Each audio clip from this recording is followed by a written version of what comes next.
บายดีทุกคนวันนี้มาพอกันอยู่ที่ปากเซ่เนาะสาวตีบเขามาเรียกหน่อยหนึ่งพอดีว่าวาวซุกนั่นฝากสาวตีบซื้อมังทุเรียนในเพิ่นเนาะสาวตีบก็มาเลือกให้พี่น้องคนอีหยังอยากกินแต่มังทุเรียนขายดีว่าแม่มื้อนี้เราปอกขายเลยพี่น้อง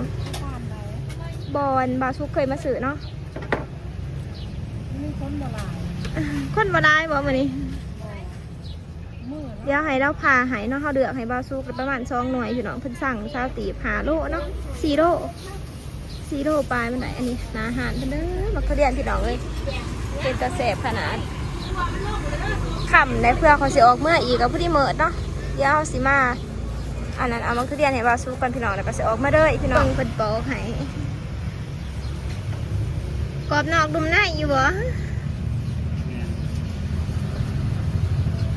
เลือกกว่าสิเลือกได้พี่น้องบัวหนึ่งหน่วยหนึ่งเฮาหูเนาะเฮาบ่เคยเลือกให้เพิ่นขายเบิ่งอยู่น้อยหนึ่ง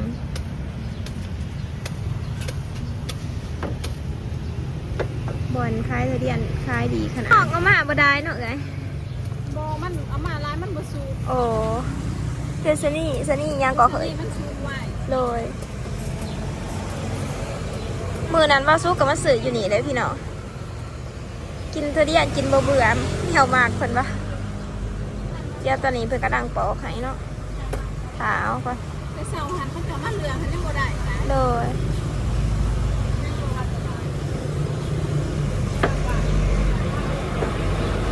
มันมาอยากได้กรอบนอกนุ่มในเขาก็บ่จักดื้ออักได้ซ้ำนี่เลยบ้านเย็นเด้อมีละมาตอนประมาณ3-4 โมงโอ้ใหญ่เท่าไหร่10 โลแล้วก็หอบมึงอ่ะเราบ่สู้แพ้กันยามนี่จังสิกินแล้วว่าได้ๆซ้ำเดียวบ้านไหนล่ะเดี๋ยวขอจ่ายแต่บัดเดียวแถวเลยพี่น้องตัวนี้กล้องใหญ่เด้อหลายขวดตัวนี้นี่ได้4 บัวเองขอบใจเป็นเทมนำบัวหน่อย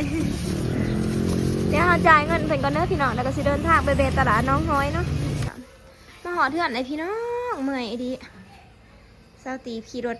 ไปตอนค่ำเนาะมากับหอดค่ำจักได้อีหยังเบตลาดก็บ่มีอีหยังซ้ำได้ตั้งแต่หมากอันนี้มาให้กินไปยาเขามากแล้วหมากอันนี้แต่ว่ามันสิหวานอยู่บ่ฮู้ลองสิมึงดูค่ะหมากต้องก็บ่มีไปเบสมาเวอยู่บ้านอันนี้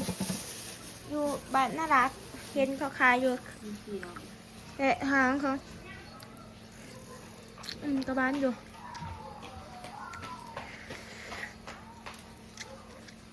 แต่คือสินงัวกับบุมี่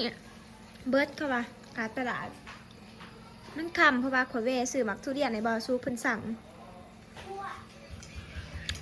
ตัวเองไม่ได้ซื้อมากินหรอกมันแพงไงกินแต่เด็ดตอนน่ะบ่กินดอกเพราะก่อน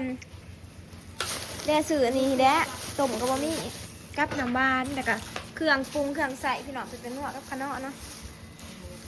แล้วซาติสิเอาอันนี้ไปให้บ่าวซุกก่อนพี่น้องมาทุเรียนเพิ่นสั่งมึงในตี2 หน่วยนี่600,000ปลายผู้น้อยเดียวเนาะเหลือกบ่เป็นเนาะผ่าเพราะว่าผ่ามันค่ำแห้งเพราะว่าซาติไปกะค่ำนะพี่น้อง3 โมงเนาะเพื่อมาพอดี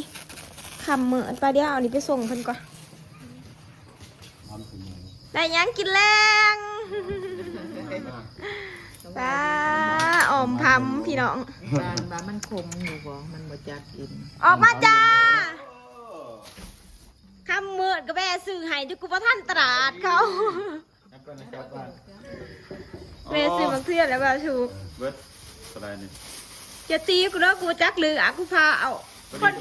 คนคล้ายกระเดือกไข่บุเป็นเงียบอยู่กล้องนี่ได้น้องไอ้กล้องนี้กล้องหนึ่งตัวนี้ร้ายนี่กินแม่สาตีให้จะกินผู้นึงจะดูตัวนี้เขาเทมันหน่อยแต่หน่อยตัวนี้ได้ร้ายอยู่เลยอันนี้นั่นตัวนี้เนาะมักทุเรียนอันนั้นอีสังเกาะเขาเอิญหมอนทองกับสนี่ตัวนั้นแต่เด็กหันมิแต่สนี่ร้ายหมอนทองน้อยเดียวเปลี่ยนก็ได้พี่น้องเด้อโอ้ยจะกินเห็นสาตีไปก็ได้ว่า ก็ว่านะต้องมีแนวสั่งกู ไปสิเขาไปสิเลือกก็บ่จักสิเลือกขึ้นบักทุเรียนเป็นหน่วยจักแนวใดมันสิ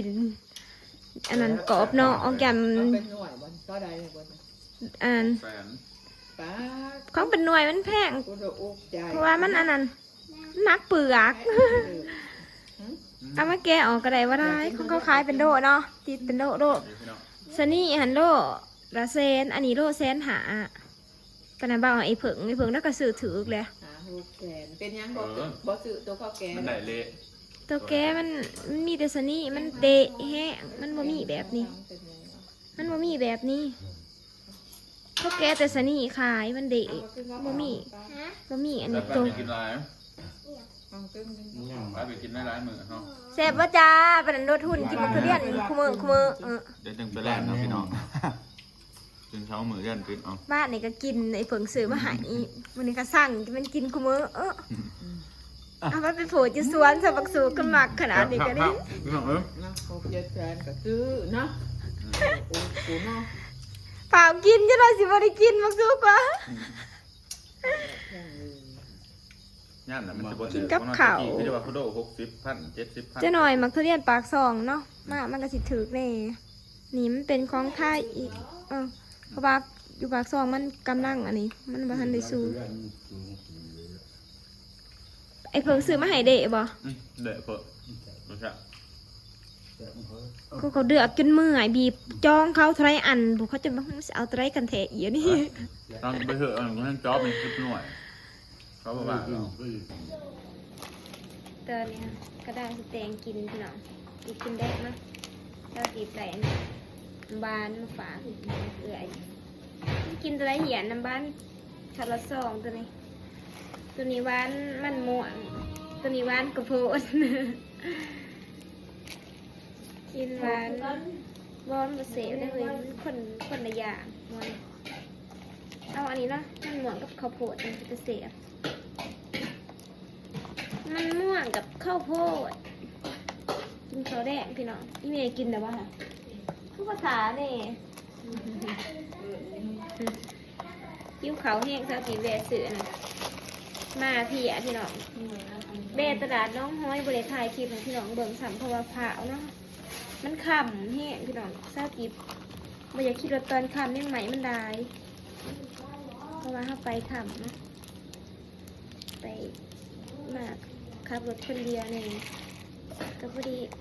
เรียซื้อของกินอันซุปอันนะคะเลยเป็นใหญ่ซื้อสิ่งเมื่อวานโมมี่อยู่ตลาดขาดตลาดไปคำได้เขามันเบิดนะจะเบิดไหมก็เห็นอยากว่ามาเพียมาเผือก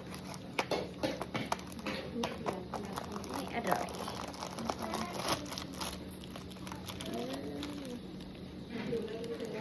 ปั่นกันปนกันเลยนะ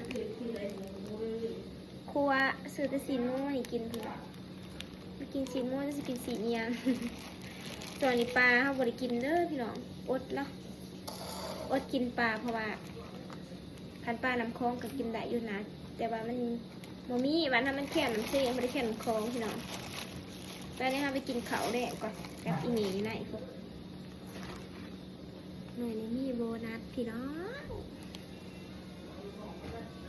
โอเคเลย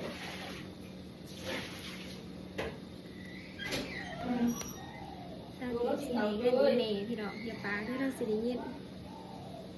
ทั้งหูก็เหียน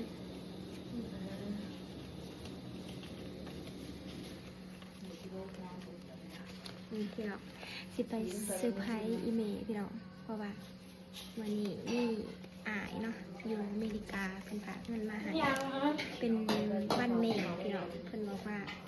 ให้ของขวัญอีเมย์เด้อมาสาวติดก็เลยเขาเอาเงินเนาะไปกินเขาอยู่ร่างแหละเพิ่นสิได้เงินแล้วเขาสิไปเซอร์ไพรส์เลยเอาบวงมาปะเดี๋ยวไปกินข้าวที่ในเรือนพี่น้องจีบเอาเงินส่วนทางร้านจานนะไก่เราจับถั่วน้ำบานน้ำเนาะไปเดี๋ยวเราบ่เห็ดของกินค่ะไปกินข้าวแรกกันเลยพี่น้องกินข้าวแรกกับสั่ง เด้อกินหัวซี่ก้อยซี่ สบายดีพี่น้องก็เดี๋ยวให้นบซื่อ น้องแม่กินข้าว ๆมาพี่พี่น้องก็ผัวสิ สบายดีเนาะ เออ กินข้าวเลย เธอเอาเบิ้งมาสิไปตั้งกล่องก่อนจับไปทางถัดลุมมันนี่จับทางดุม เขาแรงเขาง่าย อีหยังทางดุมล่ะอีหยังน่ะ ไม่ผู้ทับเขาบอก กินนาในมือ ช่วยน้ำมันน่ะออกเบิ้งอ่ะ ตะดันแซง อ้าวโอ้แล้วไหลเงินพี่น้องนับเบิ้งเท่าไหรฮะเออป้าคำเขา ทำเอาเลย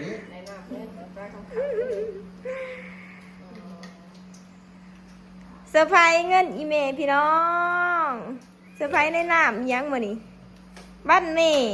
เมียนบ้านเมพอบ้านเมอยู่ทางอเมริกาเด้อพี่น้องมีอายหักเพิ่นฝากเงินมาให้อีเมเนาะ มันละลายอีลี เออขอบใจเพิ่นนะติแล้วก็อวยพรให้เพิ่นได้อายอยู่อเมริกาเพิ่นฝากเงินมาให้เจ้ามื้อนี้เป็นมื้อ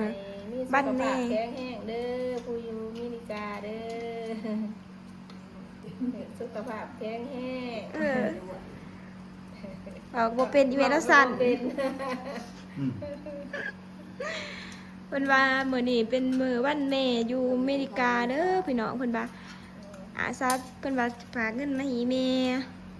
แล้วก็ซื้อซาติก็ซื้อแนวกินเนาะกับน้ำบ้านยังได้มากใหม่นำขอบใจอ้ายเพิ่นเด้อที่ซัพพอร์ตเนาะให้เงินอีแม่เป็นของขวัญบ่ได้ให้เพิ่นเทิงแหละเพราะว่า ตาสิผู้กินมาสู้กินต่อได้แล้วพี่ เพราะว่าซาติบก็หลายๆบ่หลายพี่น้องแล้วก็เก็บเงินเนาะให้ใส่หนี้ค่ะโทรศัพท์เอื้อยยังบ่ทันเบิดเพราะว่าเฮาซื้อโทรศัพท์ยืมเงินอีเมลกับเอื้อยพี่น้องก็ได้บ่ได้ให้เพิ่นเทิงเลยแต่ว่ามื้อนี้มีอ้ายใจดีเนาะเพิ่นฝากมาให้อีเมลดีใจอยู่บ่เพิ่นให้ค่ะ ดีใจเด้อขอบใจเด้อ ขอบใจอ้ายหลายๆเนาะให้รับไม่ด้วยก็เก่าเด้อบ่ค่อยมีผู้ใดให้อีเมลจักเทื่อเลยพี่น้องซาติบเองก็บ่ได้ให้เพิ่นเทิงเลยเนาะตอนนั้น อีเมลแล้วเบาบ่เก่งพี่น้องแล้วเบาบ่เป็น กินข้าวแรงพี่น้องกินได้ให้เพิ่น2 ล้านพี่น้อง2 ล้านกีบไป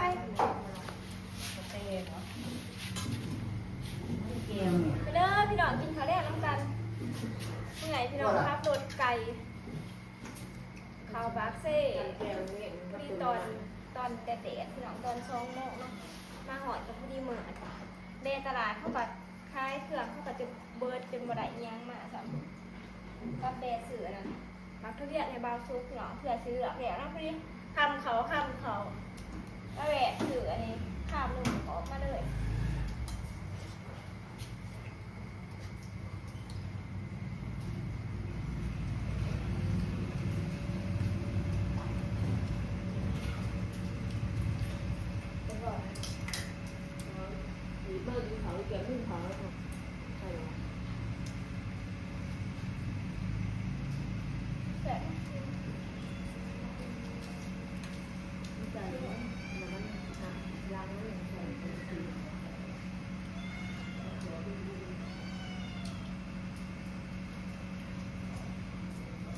ว่าหนูเคยทำเป็นการ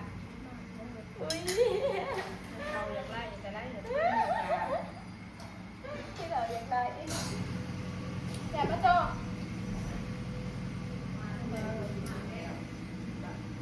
ระบายประมาณเดือนเจ็ดก่อนเดือนแปดกัน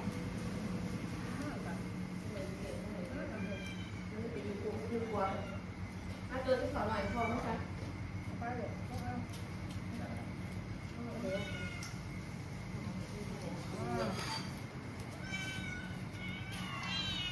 แนวกันเลยแมวไหม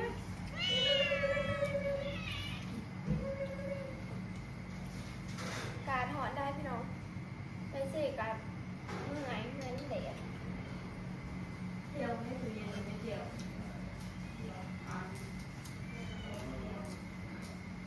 บ้างพี่หยำขวดเยอะแล้วก็กินกัน